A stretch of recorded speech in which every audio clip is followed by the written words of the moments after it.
ओम श्री गुरुवे नमः। एक समय की बात है कि परमहंस योगानंद जी, जिनका नाम बचपन का मुकुंद था, उनके बड़े भाई ने उन्हें चिढ़ाने के लिए कहा था कि आप रेलगाड़ी की यात्रा करें, वो भी बिना पैसे के। तो जानते हैं कि कैसे भगवान ने उनकी मदद की थी, कैसे भगवान उनके साथ था। जो मुकुंद हैं यानी कि परमहंस योगानंद जी जो है, जिनके बचपन का नाम मुकुंद, और उनके मित्र जितेंद्र जो है अपने भाई के पास गए थे।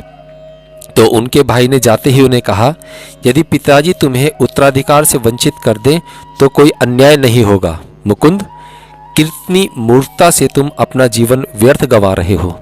क्योंकि उनके बड़े भाई को लगता था कि पहले ये इसकी शादी हो जाए, नौकरी वगैरह कर ले, पैसे हो, तभी आध्यात्मिकता की तरफ बढ़े। हम में से भी सभी लोग लगभग ऐसा ही सोचते हैं। तो आपको ये कहानी बहुत ही प्रेरित करेगी। चलिए प्रारंभ करते हैं। बड़े भाई का हितोपदेश मेरे कानों पर आक्रमण कर रहा था।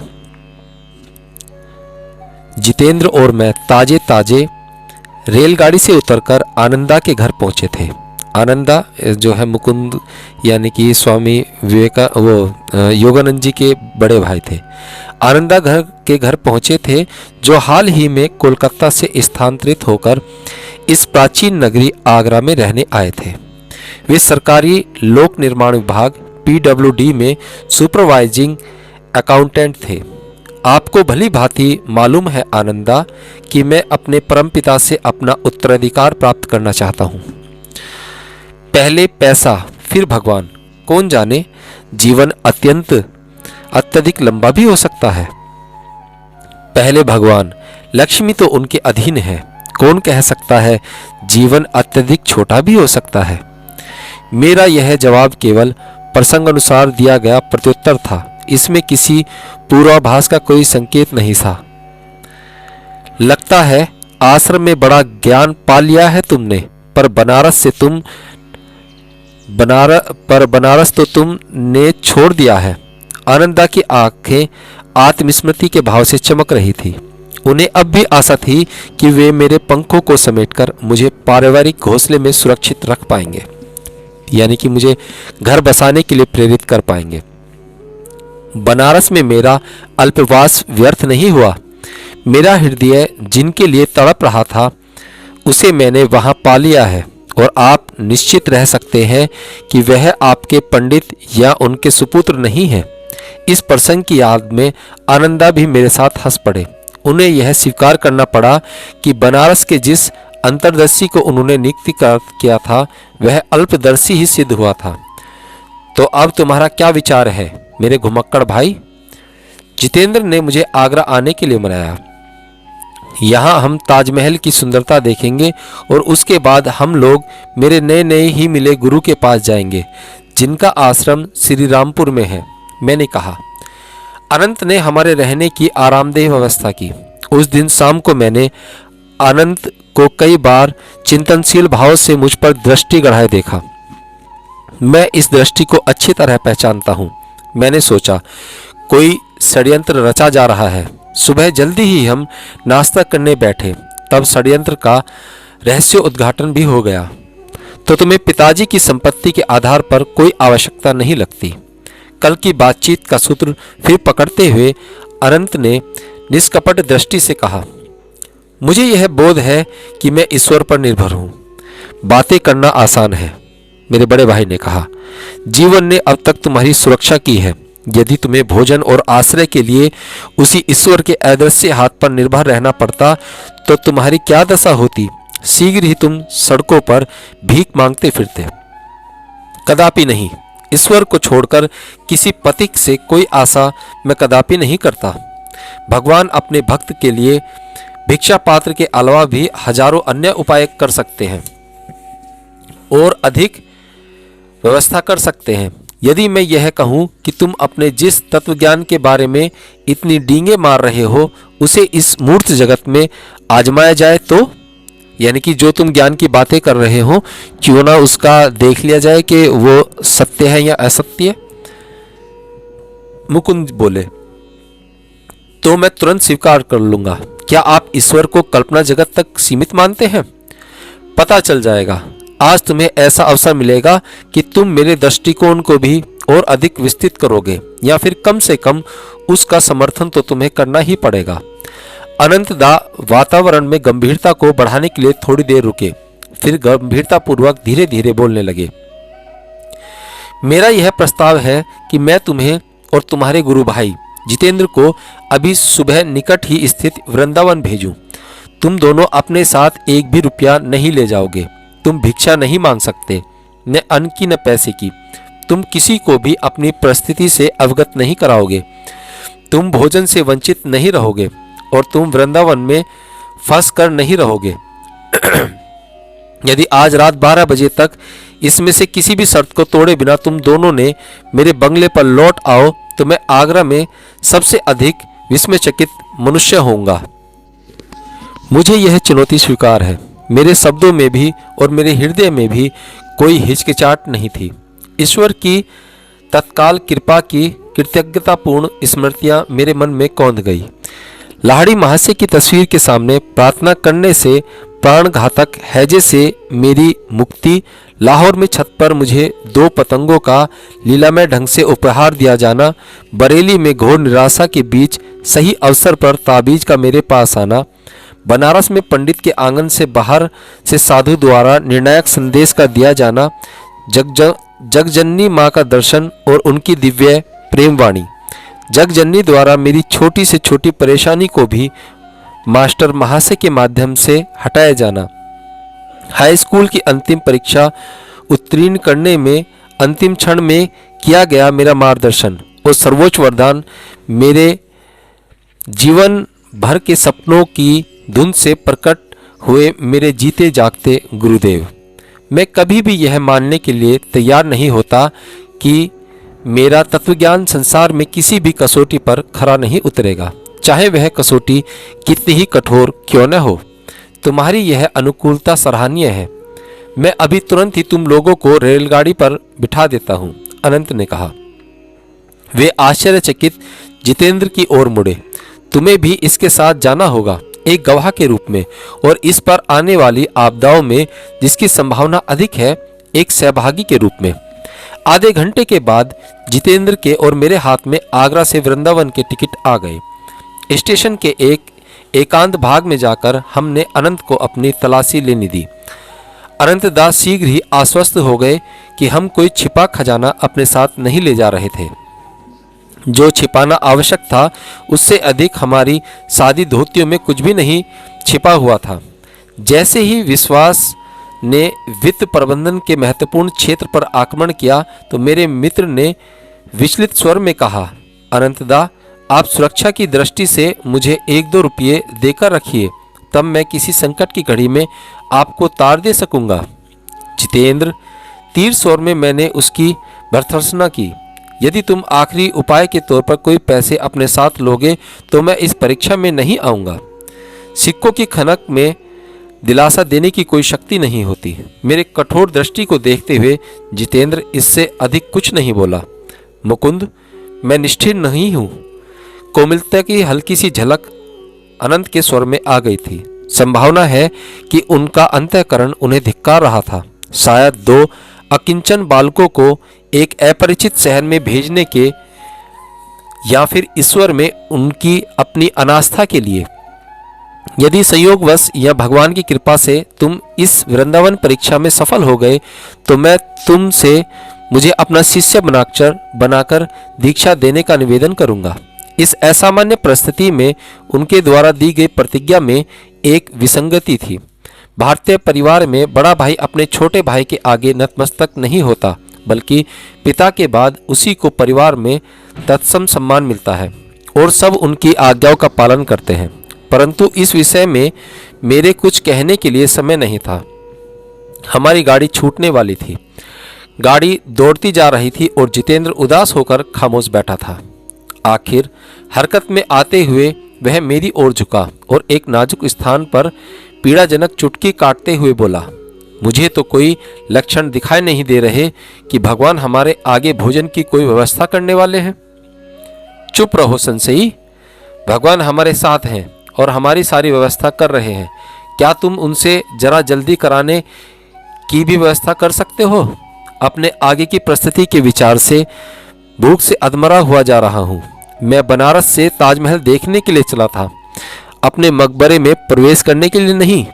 अब खुश हो जाओ जितेंद्र, हम आज वृंदावन के पवित्र स्थानों का पहली बार दर्शन करने जा रहे हैं। मुझे तो इस विचार से ही गहरा आनंद हो रहा है।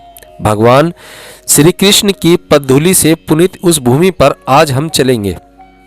हमारे डिब्बे का दरवाजा खुला और दो सज्जन अंदर आकर बैठ गए। आगे ही स्टेशन पर हमें उतरना था। बच्चों, वृंदावन में क्या तुम्हारी जान पहचान का है? मेरे सामने बैठा हुआ अपरिचित व्यक्ति हम में आश्चर्यजनक रुचि ले रहा था। आपको इससे क्या प्रयोजन? बेरुखीपन से मैंने अपनी दृष्टि घुमा ली। शायद तुम लोग चित्तचोर के सम्मोहन में अपने परिवार से भागे जा रहे हो। मैं स्वयं भक्ति प्रधान प्रकृति का मनुष्य हूँ। मैं इसे अपना कर्तव्य मानता हूँ कि इस अथाह गर्मी में मैं तुम लोगों के रहने खाने की व्यवस्था करूँ। नहीं महोदय, हमें अकेला छोड़ दीजिए। यह आपकी बड़ी कृपा है, परंतु हमें घर से भागे हुए समझने में आप भूल कर रहे हैं। इसके आगे कोई वार्तालाप नहीं हुआ। गाड़ी स्टेशन पर पहुंचकर रुक चुकी थी। जितेंद्र और मैं प्लेटफार्म पर उतरे तो हमारे संयोग से सहयोगी बने सज्जनों ने हमारे हाथ थामकर एक घोड़ा गाड़ी को बुलाया। हम एक भव्य विशाल वैभवशाली आश्रम के सामने उतरे। उसके चारों ओर सुंदर बाग बगीचा था और सदाबहार वृक्ष थे। हमें ले जाने वाले सज्जन स्पष्टतः यहाँ भली भांति परिचित थे। कभी भी कहे बिना एक मुस्कुराता लड़का हमें बैठक खाने में ले गया। शीघ्र ही वहाँ एक आलीशान सौम्य दर्शन प्रौढ़ महिला आ पहुंची। गौरी माँ, राजकुमार तो नहीं आ सके, दो में से एक सज्जन ने आश्रमवासी महिला से कहा। अंतिम क्षणों में उन्हें अपना कार्यक्रम बदलना पड़ा। इसके लिए उन्होंने खेद व्यक्त किया है, परंतु हम दूसरे दो अतिथियों को ले आए हैं। जैसे ही गाड़ी में हमारी मुलाकात हुई, मैं इनकी ओर खिंच गया। मुझे ये कृष्ण भक्त प्रेरित हुए। अच्छा बच्चों, हम चलते हैं। भगवान ने चाहा तो फिर मुलाकात होगी। दोनों सज्जनों ने दरवाजे की ओर जाते हुए कहा। यहाँ तुम दोनों का स्वागत है। गौरी माँ ममतामयी ढंग से मुस्कुराई। तुम्हारे आगमन का आज से अधिक अच्छा दिन दूसरा कोई न होता। आज इस आश्रम में दो आश्रयदाता राजकुमार यहाँ आने वाले थे। कितने खेद की बात होती यदि मेरे बनाए पकवान को सराहने वाला कोई न होता। इन मधुर शब्दों का जितेंद्र पर आश्चर्यजनक प्रभाव पड़ा। उसकी आंखों से अश्रुधारा बहने लगी। वृंदावन में जिस आगे की परिस्थिति का उसे भय था, वह तो राजसी सत्कार में बदल रही थी।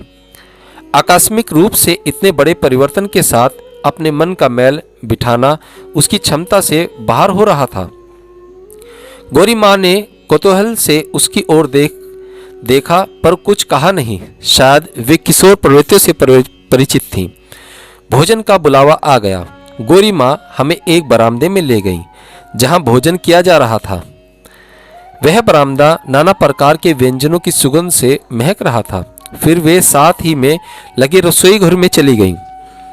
मैं इस क्षण के बारे में पहले से ही विचार कर रहा था। जितेंद्र के शरीर पर योग्य स्थान पर चुनकर मैंने उसे वहां उतनी जोर से पीड़ाजनक चुटकी काटी जितनी जोर से उसने गाड़ी में मुझे काटी थी। भगवान व्यवस्था करते हैं जल्दी से भी। गौरी माँ एक पंखा लेकर लौट आई। हम अलंकृत ऊनी आसनों पर बैठे थे और वे हमें भारतीय पद्धति के अनुसार पंखा झलती रहीं। आश्रमवासी शिष्य कुछ 30 एक व्यंजनों को परोसते आ जा रहे थे। उसे भोजन कहने से राजसी भोग कहना अधिक युक्ति संगत होगा। इस धरातल पर जन्म लेने से लेकर अब तक न जितेंद्र ने और न मैंने कभी ऐसे व्यंजन चखे थे। ये व्यंजन तो सचमुच राजकुमारों के योग्य थे। पूज्य माताजी, आपके राजसी आश्रयदाताओं को इतनी स्वादिष्ट भोजन से अधिक क्या महत्वपूर्ण लगा, मैं कल्पना ही नहीं कर सकता। आपने हमें जीवन भर के लिए एक स्मृति प्रदान कर दी है। अनंत की शर्त से मुंह बंद किए जाने के कारण हम उस करुणामयी भद्र नारी से यह भी नहीं कह सकते थे कि हमारे धन्यवाद का दोहरा महत्व था। कम से कम हमारे हृदय की सच्चाई उन उद्गारों से सुस्पष्ट थी। हम उनके आशीर्वाद और आश्रम में पुनः आने के निमंत्रण के साथ वहां से चल पड़े। बाहर धधकती धूप थी। जितेंद्र और मैं आश्रम के फाटक के पास स्थित एक विशाल कदम्ब वृक्ष की छाया में जाकर बैठ गए। वहां पहुंचते ही जितेंद्र के मुंह से तीव्र शब्दबाण चलने लगे। वह फिर एक शंका व्यक्त हो उठा था। तुमसे अच्छी मुसीबत में फंसा दिया है आज मुझे। तुम्हारा यह भोजन तो केवल एक संयोग था। हम दोनों के पास एक भी पैसा तो नहीं है। इस शहर का दृश्यावलोकन कैसे करेंगे? और सबसे बड़ी बात तो यह है कि बिना पैसे के तुम मुझे अनंत के घर तक वापस कैसे ले जाने वाले हो? तुम भगवान को जल्दी ही भूल जाते हो। अब तुम्हारा पेट तो भर गया है। मेरे शब्दों में कटुता तो नहीं थी, पर आरोप अवश्य था। मनुष्य के मन में देवी कृपा की स्मृति इतनी अल्पकाल्पनिक होती है। ऐसा न कोई भी मनुष्य नहीं है जिसका कोई न कोई प्रार्थना कभी न कभी पूरी न हुई हो। तुम्हारे जैसे पागल के साथ देने का दुस्साहस करके मैंने जो भूल की है उसे मैं कभी नहीं भूल सकूंगा। शांत हो जाओ जितेंद्र। जिस भगवान ने हमें खाना खिलाया वही हमें वृंदावन के दर्शन भी कराएंगे और आगरा भी वापस ले जाएंगे। इतने में एक क्षीणकाय युवक हमारी ओर तेजी से आता दिखाई पड़ा। उसी कदम वृक्ष के नीचे आकर उसने मेरे सामने सिर झुकाया। प्रिय मित्र, आज और आपके साथ निश्चय ही यह नए आए हैं। आइए मैं आपकी अगवानी और पथ दर्शन करता हूँ। किसी भारतीय का चेहरा पीला पड़ना वस्तुतः शायद ही कभी संभव हो, परंतु जितेंद्र का रंग अकस्मात उड़ गया। मैंने उस प्रस्ताव को निर्ममता से अस्वीकार कर दिया। निश्चित ही आप मुझे भगा नहीं रहे हैं। उस अजनबी के चेहरे पर उभरते व्यग्रता के भाव अन्य किसी भी परिस्थिति में हंसी ले आते। क्यों नहीं, आप मेरे गुरु हैं। विश्वास से भरी उसकी आंखें मेरी आंखों में जिज्ञासापूर्वक झांकने लगी। मेरी मध्यस्थ उपासना के दौरान परम कृपालु भगवान श्री कृष्ण मेरी अंतर्दृष्टि में प्रकट हुए। उन्होंने इसी वृक्ष के नीचे मुझे दो असहाय आकृति दिखाई। उनमें से एक आपका ही चेहरा था। मेरे गुरुदेव, मैंने यह चेहरा प्राय ध्यान में देखा है। यदि आप मेरी सेवा स्वीकार करें तो कितना आनंद होगा मुझे भी आनंद हुआ है कि तुमने मुझे ढूंढ निकाला। न तो भगवान ने न ही मनुष्य ने हमारा परित्याग किया है। यूं तो अपने सामने के उत्सुक चेहरे की ओर देखकर मुस्कुराते हुए मैं निश्चल खड़ा था। यद्यपि एक आंतरिक परिणाम ने मुझे प्रभु के चरणों में डाल दिया। प्रिय मित्रों, क्या आप लोग मेरे घर पधारकर उसकी शोभा नहीं बढ़ाएंगे? यह तुम्हारी बड़ी दया है, परंतु हम ऐसा नहीं कर सकते।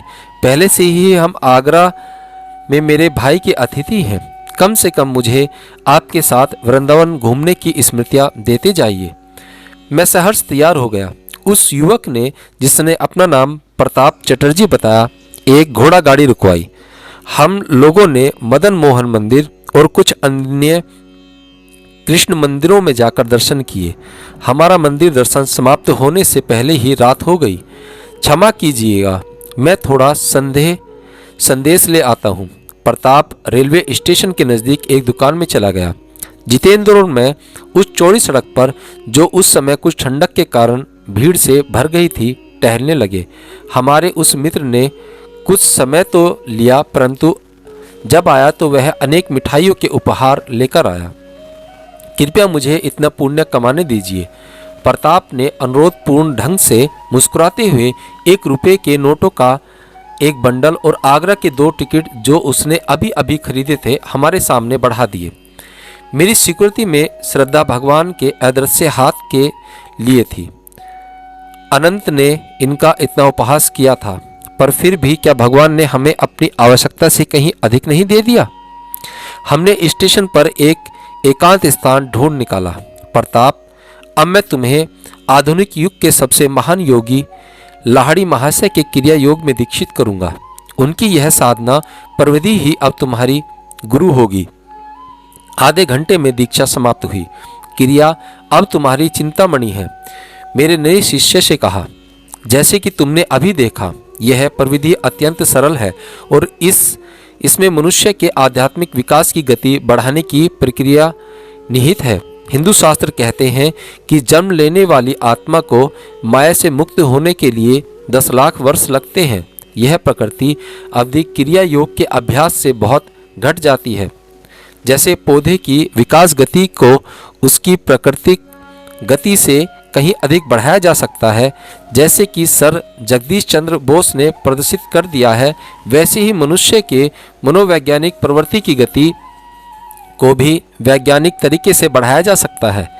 निष्ठापूर्वक साधना करो, तुम समस्त गुरुओं के गुरु के पास पहुंच जाओगे।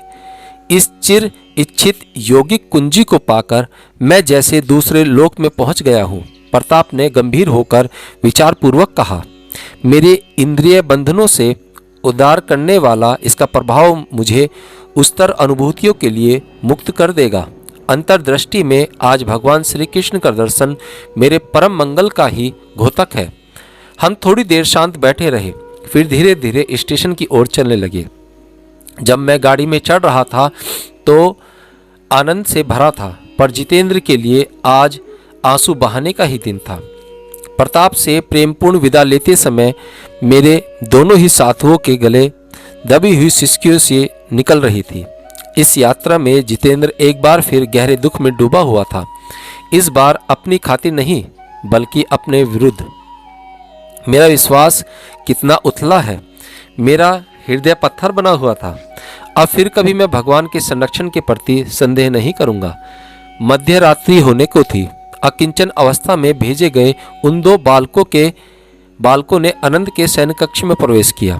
जैसे कि उन्होंने बातों बातों में यूं ही कह दिया था। उनका विस्मयचकित चेहरा अब देखते ही बनता था। मैंने चुपचाप एक टेबल पर 1 रुपए के नोटों की वर्षा कर दी। जितेंद्र, सच सच बताओ, अनंत मजाक करने के अंदाज में बोले। इस लड़के ने रास्ते में किसी को लूटा है ना? परंतु जैसे जैसे यात्रा की कहानी खुलती गई, मेरे भाई शांत होकर फिर गंभीर हो गए। मांग और पूर्ति का नियम, जैसा मैंने सोचा था, उससे कहीं अधिक सूक्ष्म स्तर का कार्य करता है। अनंत एक ऐसे आध्यात्मिक उत्साह के साथ बोल रहे थे जो उनमें पहले कभी दृष्टिगोचर नहीं हुआ था। तिजोरियों और इस संसार की सामान्य चीजों के संशय के प्रति तुम्हारी उदासीनता को आज पहली बार मैं समझ पा रहा था। रात बहुत बीत गई थी, तब भी आनंदा ने आग्रह किया कि उन्हें उसी समय क्रियायोग की दीक्षा दी जाए।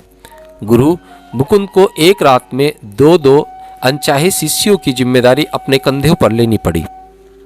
दूसरे दिन प्रातःकाल का जलपान एक ऐसे मधुर और मिलनसार वातावरण में हुआ जिसका पहले दिन नितांत अभाव था। मैं जितेंद्र की ओर देखकर मुस्कुराया। तुम ताजमहल देखने से वंचित नहीं रहोगे। श्री रामपुर के लिए निकलने से पहले हम उसे देखने चलते हैं। अनंत से विदा लेकर मेरा मित्र और मैं शीघ्र ही आगरा के गौरव ताजमहल के सामने पहुंचे। सूर्य की किरणों में चमकते श्वेत संगमरमर से बना ताजमहल शुद्ध अनुपात संगति का मूर्तिमान रूप है। काले घने सरू के वृक्ष, चमकदार हरियाली और प्रशांत जलाशय का दृश्यपट उसके श्रृंगार को पूर्ण कर देता है। अत्यंत बारीक नक्काशी का रत्न जड़ित जालियों से बना भीतरी भाग अति सुंदर है। भूरे तथा बैंगनी रंग के संगमरमर से बना अत्यंत नाजुक बेल बूटा अति सुंदर है। गुंबज का रोशनी शहंशाह शाहजहां और उनकी सल्तनत एवं दिल की मल्लिका मुमताज महल की कब्रों पर पड़ी है। अब दृश्यावलोकन बहुत हो गया। मैं अपने गुरु के पास जाने के लिए आतुर हो रहा था। शीघ्र ही जितेंद्र और मैं रेलगाड़ी से दक्षिण दिशा में बंगाल की ओर जा रहे थे। मुकुंद, मैंने कई महीनों से अपने परिवारजनों को नहीं देखा है। मैंने अपना इरादा बदल दिया है। शायद फिर कभी मैं तुम्हारे गुरुदेव से मिलने श्री रामपुर आऊँगा। आपका धन्यवाद। तो ये कहानी इस तरह से प्रस्तुत होती है। इसे आप एक ईश्वर का इशारा समझें, इसे समझने की कोशिश करें। हरिओम।